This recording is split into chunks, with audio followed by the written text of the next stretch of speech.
If you're hearing this, Yeah. drum corps is dead. Yeah. Yeah. It's for those people that have been living under a brick and decided to listen to this before they looked at Facebook, drum corps is no more. Yeah, the COVID situation came on us pretty rapidly. I remember I attended the Cincinnati Symphony Orchestra. I believe it was on March 7th. And that was the last live performance I went to. Pretty rapidly that next morning, there was a lot of discussions about what do we do with the season.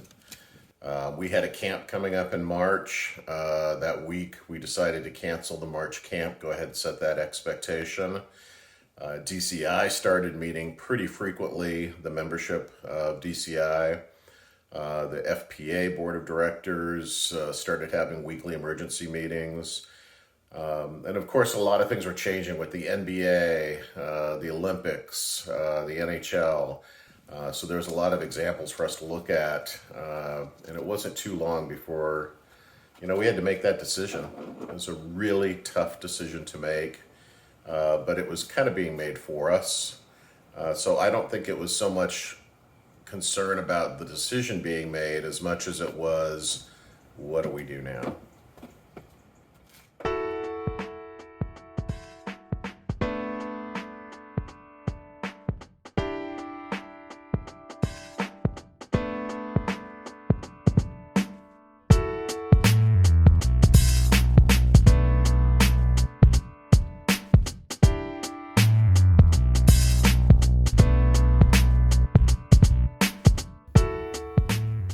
So going into March 2020, we had an incredible amount of optimism. We had a record recruiting year. We were going to be gender inclusive for the first time ever in our history.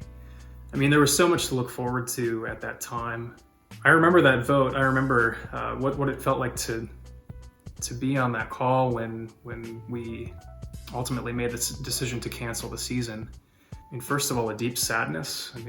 It's something we care a lot about, this activity and what it does for young people. And so to go a year without it is really tough. But beyond the uncertainty and the fear, we ultimately knew that this was the right thing to do. There was no doubt that the way we were going to keep our country safe and our students and our staff safe was to not do anything that year. I'm very fortunate. I have a great group that works around me. We sat down pretty rapidly to kind of discuss what our plans were going to be.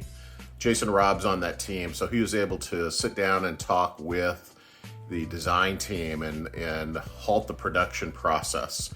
And there's not a lot of other information we can give them as to, what does this mean in the long term. But we needed to stop any sort of spend at that point in time. Nick Monzi talked with the staff, kind of explained to them what was going on. And then we had to sit down and talk with all the kids and explain to them, hey, here are the realities of the situation.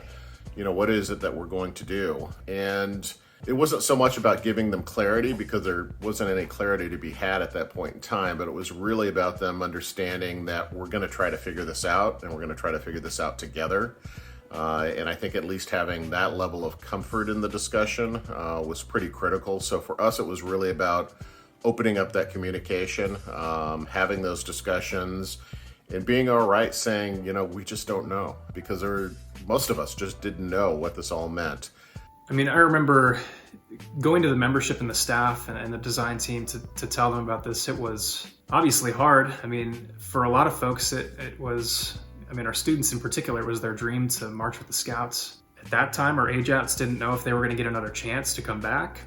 And so, that conversation was challenging, but again, we knew it was the right thing to do to keep everybody safe.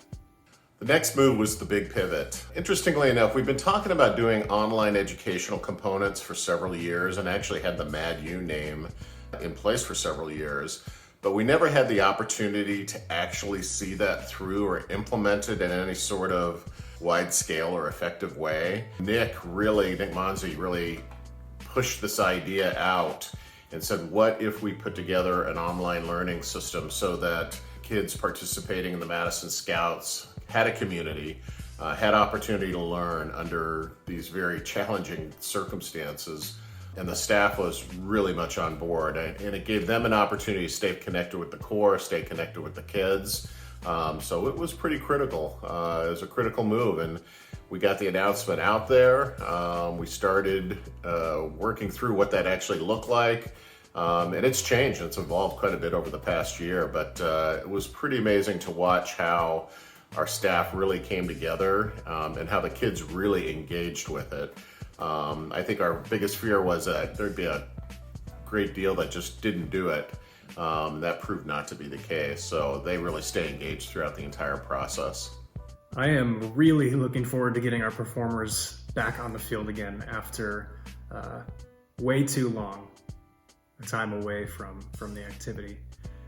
From a safety perspective, we're doing everything we can to build out procedures that are going to keep our students and staff and volunteers safe. We are investing a ton of time into that, and we'll continue to do that all the way through the time that we move in and even at that point. Ultimately, the summer is going to look different. You know, it's shorter. It's not a national tour, but I think the core of the experience, the coming together with 164 other people that, you know, have different backgrounds, different experiences, and working toward a common goal. I mean, that's still going to be at the center of what we do here. And I think even beyond that, for the Madison Scouts, is the concept of you'll never walk alone. So, you know, you have this giant group of people that you can now consider family, that you can call on and rely on and lean on for the rest of your life. That part of the Madison Scouts experience, regardless of all the other differences with the season, is still going to be at the core of all of this. So I think more than anything, that's what I'm excited to return to, is seeing our students build those bonds with each other and seeing those play out over the rest of their lives. We're excited for the upcoming season. There's been a lot of planning. We've come together with a lot of our fellow Midwest-oriented corps and have reconstituted what we have named the Midwest Combine. And we are putting together a slate of 6 shows that'll be performed in the Midwest, so I'll get an opportunity to perform in our hometowns. We're going to start the season out in Cedarburg, which is like a second home for the Madison Scouts, so we're very excited about that all coming together. And then the big celebration down in Indy. So an opportunity to get the kids back into Lucas Oil Stadium in front of audiences together and performing. Those are the really key things for us, but there's a lot of planning. There's a lot of facilities that won't even have a discussion with you.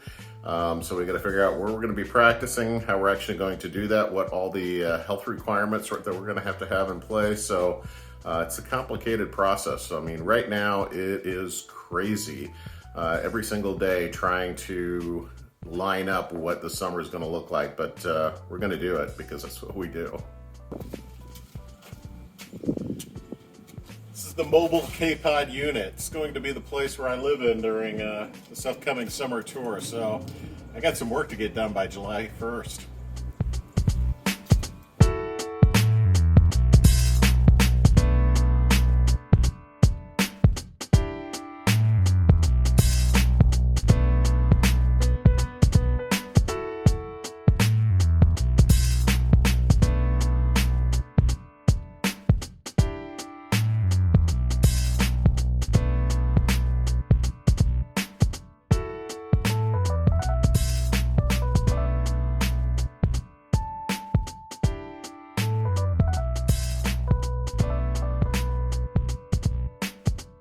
Hey, I just finished up getting my COVID-19 vaccination here at the Duke Energy Center in Cincinnati. I was in and out about an hour. It's easy to do. I could feel it coursing through my veins at this point in time. I am ready for some drum corps this summer, so be a scout, get vaccinated.